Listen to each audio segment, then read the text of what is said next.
আমি বর্তমানে রংপুর জেলার গঙ্গাচড়া থানায় মহিপুরে তিস্তা নদীর ব্রিজের উপরে দাঁড়িয়ে আছি। এটি আমাদের তিস্তা নদী, যেটি ইন্ডিয়া থেকে বয়ে আসছে। দার্জিলিংয়েও এই নদী আছে, বয়ে আসে রংপুরের উপর দিয়ে কুড়িগ্রাম হয়ে চলে গেছে গাইবান্ধা, সুন্দরগঞ্জ। এই নদী কখনো ভয়ঙ্কর, কখনো শান্ত। আমি দুটো রূপেই দেখেছি, ভয়ঙ্করও দেখেছি, শান্তও দেখেছি। এখন শান্ত।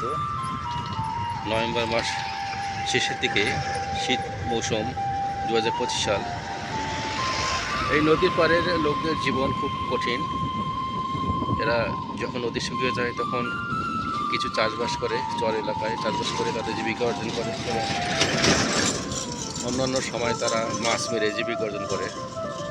এপাশে নদী ভাঙে না, তবে নদী ভাঙে ওই সাইডগুলো, যে সাইডগুলো ফাঁকা দেখা যাচ্ছে, ওই দিকে ঘরবাড়ি নাই, সব ভেঙে চলে গেছে।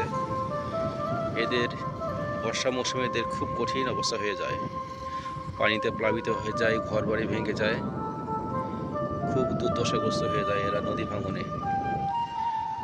আমি বর্তমানে তিস্তা ব্রিজের উপর দাঁড়িয়েছি। এটি চলে গেছে লালমনিরহাট জেলায়, সামনে কাকিনা হয়ে একদম বুড়িমণি যাওয়া যাবে খুব সহজে, এবং খুব কাছে হয় এই জায়গাটা। সকালবেলা এসেছি, শীতের হালকা বাতাস, হালকা রোদ, অনেক সুন্দর লাগছে আমাকে। মনোমুগ্ধকর একটি পরিবেশ। এখানে সন্ধ্যা হলেই লোকে লোকারণ্য হয়ে যায়।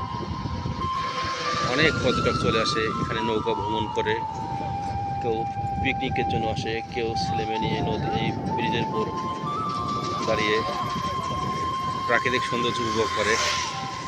আমিও তাই প্রাকৃতিক সৌন্দর্য উপভোগ করার জন্য চলে এসেছি।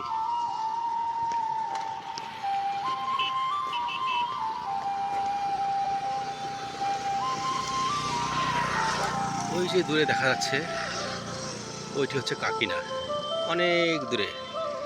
ক্যামেরায় দেখা যাচ্ছে কিনা জানি না, তবে এই সোজাটাই হচ্ছে কাকিনা, যেটা লালমনিরহাট জেলায় পড়েছে। আর এই সাইডটি পড়ে গেছে গঙ্গাচড়া উপজেলায়, রংপুর জেলায় গঙ্গাচড়া উপজেলা। আর এটি হচ্ছে মহিপুর। আমি এখানে প্রায় আসি, এসে সৌন্দর্য উপভোগ করি। আপনারাও পারলে পরিবার নিয়ে ছুটির সময় আসবেন। অনেক সুন্দর একটি জায়গা, নদীর পাড়ে বসার জায়গা আছে, রেস্টুরেন্ট আছে, ঘুরে বেড়ানোর জায়গা আছে। রংপুর শহর থেকে বাংলাদেশ ব্যাংকের মোড় থেকে অটোতে চলে আসতে পারবেন, 20 টাকা 30 টাকা ভাড়া নেবে জনপ্রতি। আর অন্য অন্য জায়গা থেকে আসলে আপনাদেরকে সরাসরি বাস স্ট্যান্ডে নেমে বাংলাদেশ ব্যাংকের সামনে আসতে হবে। রংপুর কেন্দ্রীয় বাস স্ট্যান্ড বা মেডিকেল, যারা দিনাজপুর ঠাকুর পঞ্চগড় থেকে আসবেন, তারা মেডিকেলের মোড়ে নেমে ওখান থেকে অটো নিয়ে বাংলাদেশ ব্যাংকের সামনে আসলে এখান থেকে অটো বা সিএনজিতে করে চলে আসতে পারবেন। এখানে বাস চলে না, এখানে মূল যানবাহন হচ্ছে সিএনজি। এখানে আবাসিক কোনো হোটেল নেই, আবাসিক হোটেল শহরে আছে। আপনাদেরকে থাকতে হলে রংপুর শহরে যেতে হবে, ওখানে অনেক ভালো ভালো আবাসিক হোটেল আছে, ওখানে থাকতে পারবেন। তবে আপনারা দিনে দিনে রংপুর শহরটা ঘুরে যেতে পারবেন, সুন্দর লাগবে। তো বন্ধুরা, আজ এখানে রাখছি। সালাম আলাইকুম, ভালো থাকবেন।